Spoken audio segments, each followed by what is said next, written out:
YouTube family, what's good with you? It's your boy 2A in LA. As always, fam, anything I say in this episode, prior episode, and future episodes, it's just my personal opinion. Don't take it as fact.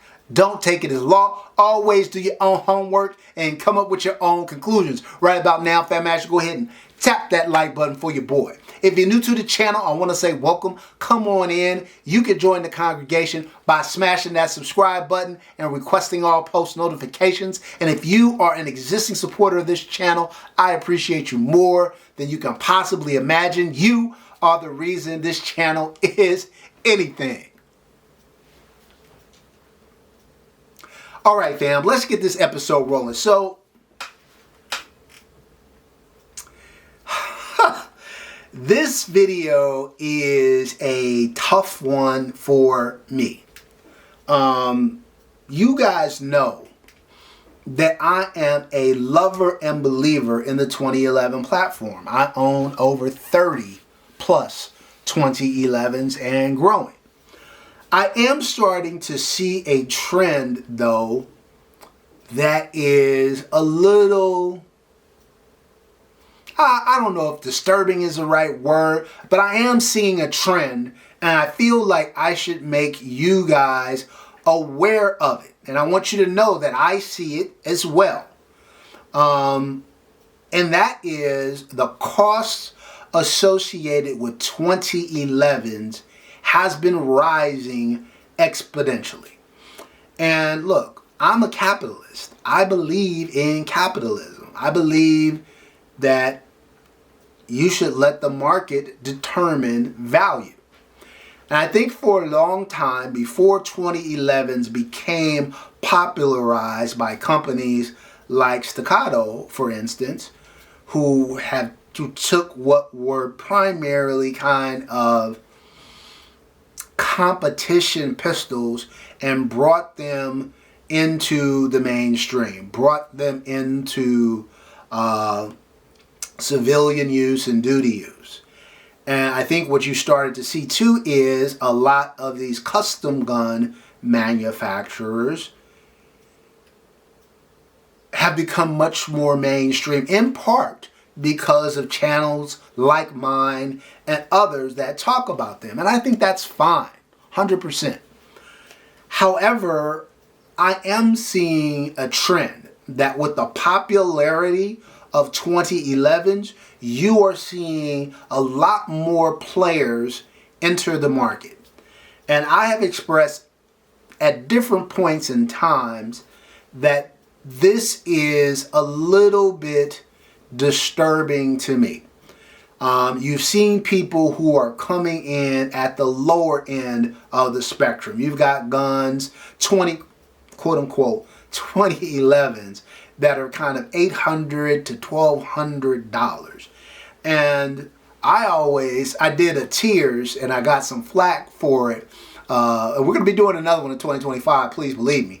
I did some tiers and I had a category where you had kind of S tier, A, B, C, D, and then the last category was I have a 2011 too. And these guns, there were a lot of guns that fit into this category. Guns that were in 2011 in name only. Guns that lacked the quality materials that you had historically seen in 2011s. Guns that lacked the kind of fitment and finish that you have grown accustomed to seeing in 2011s. Guns that kind of lacked the reliability and tuning that you had grown accustomed to seeing in traditional 2011s. And I didn't like that too much because I felt like you're using the name 2011, the brand, the double stack 1911 popularity to kind of cash in on an inferior product, and you're not delivering what really people are looking for. So I had an issue with that. Now, I'm not saying that's the case with all of these guns, but some of them, a lot of them. And I felt like as long as people know what they're buying, then that's okay. But, you know,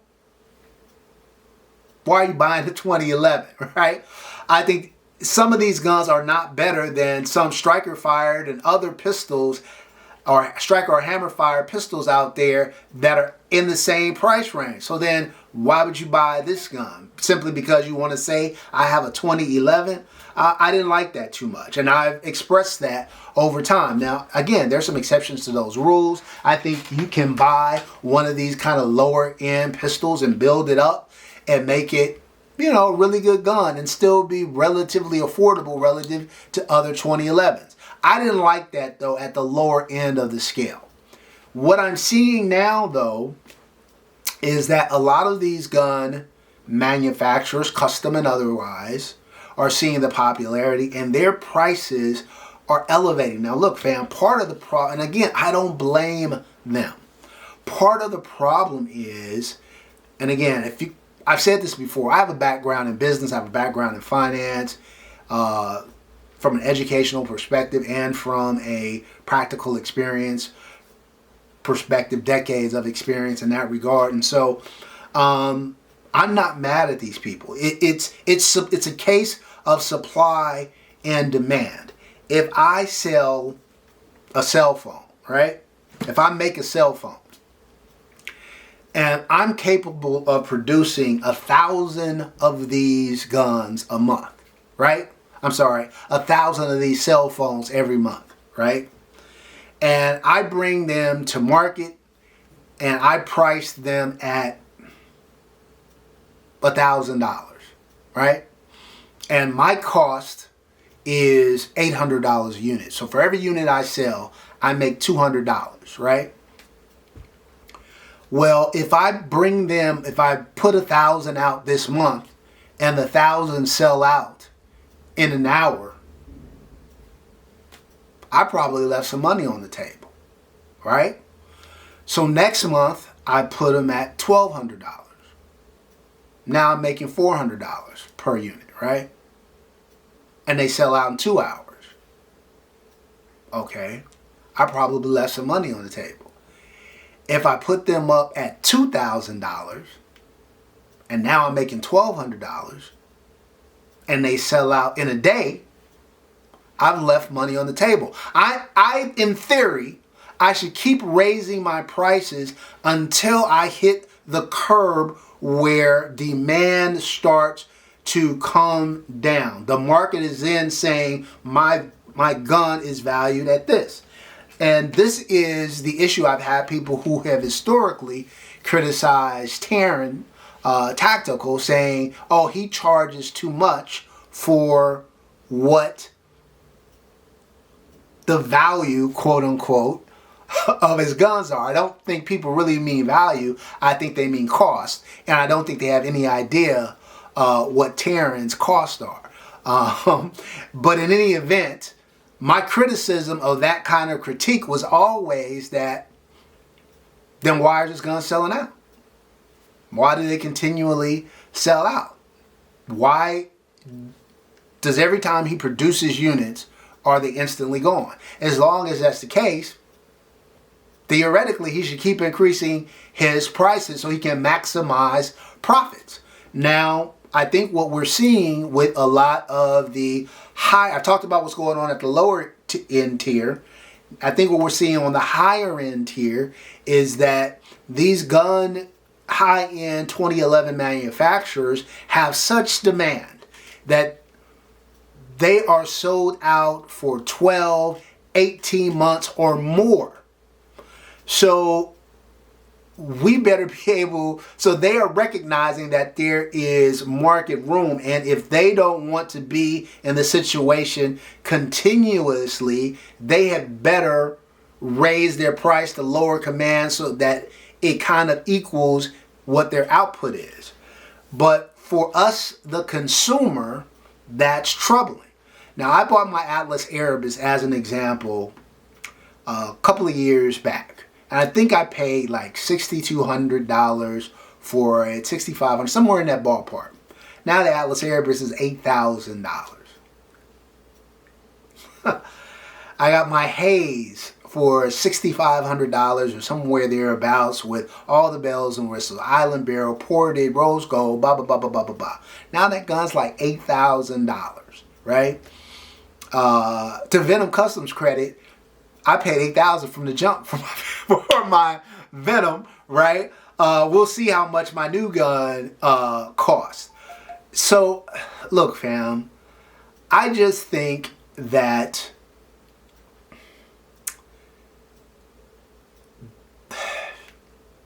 I would just say be smart about your financial decisions. I always tell people I don't consider myself an influencer. I'm not trying to influence you to do anything. What I am really here to try to do is to give you some education or some input so that you can make the best possible decision for you. And so I think what we're seeing is that the 2011 craze is on. Now it could be in 2 years' time, people start to think the juice isn't worth the squeeze. A lot of people just can't afford to pay $2, $3, $4, $5, $6, $7, $8, $9, $10,000 for a firearm. And so they're going to automatically kind of be excluded. They're not who these high-end gun manufacturers are marketing to. The people like myself and others who can afford to buy these high-end firearms, if prices get to a point where we no longer see the value, we will speak to that because we will stop buying them. For right now, it doesn't seem to have, these price increases don't seem to be affecting demand. We'll see how long that holds up. If I were the banker to one of these high-end gun manufacturers, I would just caution them that today's price may not necessarily be tomorrow's price. So you guys need to be able to handle the elasticity of demand. And so your gun may warrant an $8,000 price tag today, but tomorrow maybe it's only 7, maybe it's only 6, maybe it's only 5. Can your business adjust the same way you adjusted up? Do you have the ability to scale down? I think business owners who are nimble and have that kind of scalability will last the test of time. Business owners who elevate up to that $8,000 level and they put in this infrastructure and all of this other stuff, and all of a sudden if unit price has to come down and they can't come down with it, I think they're going to be in trouble. So I don't mean to make this an economics class or anything like this. This is more just an observation video. Prices, more and more players are coming in to the market at lower price points, at higher price points, and we're seeing an elevation in costs as lower cost players enter the market. So, you know, where this is going to go, I can't adequately say, but I do think this is something that you should be aware of. And I had to bring it to you. All right? That's it for this episode, fam. Until next time, as always, take care of one another and peace.